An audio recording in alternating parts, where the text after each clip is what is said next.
Hola, buenas. En este vídeo vamos a ver el verbo to be.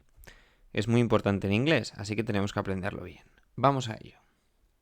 Mirad, el verbo to be es un verbo completo. Si no sabemos qué es un verbo completo, lo primero que deberemos hacer es mirar el vídeo que os dejo por aquí encima. Será muy útil, ¿vale? Pues bien, el verbo to be es un verbo completo y el verbo to be, como otros verbos, se pueden poner en diferentes tiempos verbales, en presente, en pasado, en futuro, lo que sea.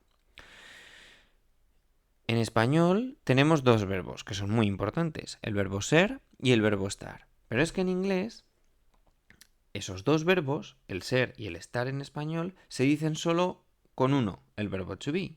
¿Vale? Esto lo hace mucho más fácil de aprender. ¿Por qué? Porque mientras en español yo tengo las formas del verbo estar, es decir, estoy, estás, está, estamos, estáis, están, y las formas del verbo ser, soy, eres, es, somos, sois, son, que en total son 12 formas, en inglés, para decir todo esto, solo tenemos tres: am, is o are. Con lo cual es objetivamente más sencillo aprender inglés que español en ese sentido, porque tenemos que aprendernos 4 veces menos palabras que en español. Entonces, sabiendo ya que es un verbo muy simple, tenemos que saber que solo tiene tres formas en presente simple: am, is o are. Am lo utilizaré con el pronombre sujeto I, is lo utilizaré con he, she o it, y are lo utilizaré con you, we o they. Si no sabemos qué son esto de los pronombres sujeto, es decir, esto no es más que el yo, tú, él, nosotros, vosotros, ellos, ¿vale? Pero si aún así tenemos alguna duda, os aconsejo que miréis el vídeo que os dejo aquí arriba. Es interesante y creo que os puede ser de utilidad. Así que como hoy vamos a aprender el verbo to be en presente simple, vamos a ello. Mirad, lo primero que tenemos que saber es para qué utilizamos el verbo to be en inglés. Para mí, el más importante es este primer punto, para decir la edad. Nosotros en español decimos yo tengo tantos años, es decir, utilizo el verbo tener, de posesión, yo tengo tantos años. Sin embargo, en inglés, es decir, si cogiéramos esa frase en español, yo tengo tantos años, y la pusiera en inglés, el verbo tener en inglés es have got, con lo cual es muy fácil que nosotros como hispanohablantes digamos I have got 12 years old. Pero eso está mal, eso no se puede decir nunca en inglés, ¿vale? ¿Qué es lo que ellos utilizan? Utilizan el verbo to be. Es decir, ellos dirán I am 12 years old. ¿Cuál es el truco? ¿Cuál es la idea que va detrás de esto? Pues es muy sencillo. Cuando en inglés dicen have got, o sea, cuando en inglés utilizan el verbo have got, lo que quieren decir es tener, pero tener de posesión. Pues yo, por ejemplo, tengo una casa, un coche o un amigo, ¿vale? O puedo tener, no sé, 5 libros, ¿vale? Son cosas que yo, por ejemplo, puedo meter en una mochila. Los libros, tal, ¿vale? Lo puedo meter en una mochila. Sin embargo, yo en inglés, ni en español, ni en ningún idioma, no puedo meter los años en una mochila y llevármelos. No son propiedad mía, no son una posesión mía, sino que lo que ellos valoran en inglés es que es como una cualidad. Es decir, yo soy una persona de tantos años, de 12 años en este sentido. Entonces, ellos lo utilizan con el verbo to be, te describe, yo soy una persona de tantos años, ¿vale? Pasa algo parecido con la edad. Es cierto que yo puedo decir yo mido tanto en español, sin embargo en inglés dicen I am y dicen la altura. ¿Por qué? Porque están diciendo una cualidad sobre ti. Yo soy una persona de tanta altura, ¿vale? También lo utilizan para el tiempo. Por ejemplo, si yo quiero decir que hoy hace bueno o que hoy hace sol, pues en inglés dicen it is sunny, que es soleado, ¿vale? Que es un día soleado hoy. Perfecto. También lo podemos utilizar para preguntar cuánto cuesta algo. How much is it? Y entonces te dicen cuánto cuesta. Pues it's 30 euro, it's lo que sea.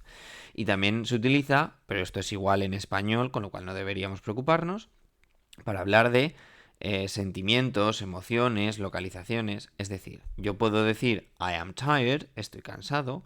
Yo puedo decir you aren't very happy today, no estás muy feliz hoy. Y London is in England, Londres está en Inglaterra.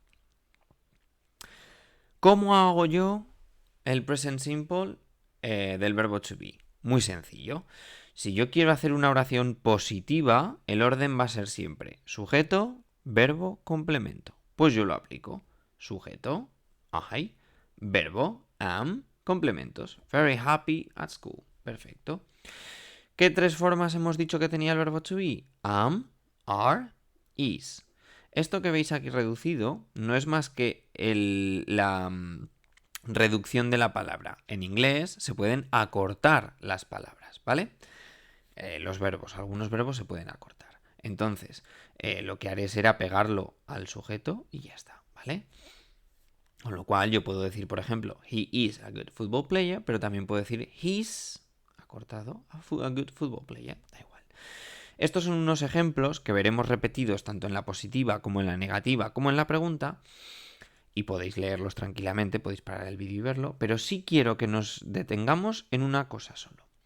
He puesto ejemplos en los que el verbo to be se traduce por el verbo estar y ejemplos en los que se traduce por el verbo ser.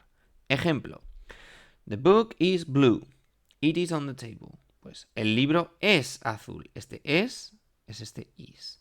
Pero es que este is que aparece después se traduce en español por estar. Es decir, aquí tenemos un ejemplo en el que una misma palabra me vale para dos cosas en español, ¿vale?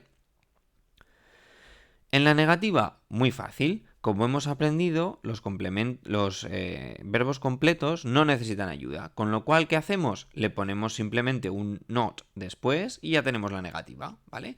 Yo puedo decir am not, puedo decir are not o puedo decir is not. Y por supuesto, también puedo acortarlos y entonces decir aren't, isn't, am not, ¿vale? Yo podría decir I am not o I'm not. Yo puedo decir you are not o you aren't a great student, ¿vale?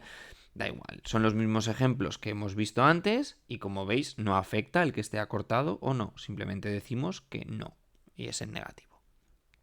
Podéis verlos otra vez los ejemplos y pasamos a la pregunta. Como los verbos son completos, el verbo to be es un verbo completo, significa que no necesitan ayuda y que entonces para hacer una pregunta simplemente tengo que poner el verbo al principio de la oración.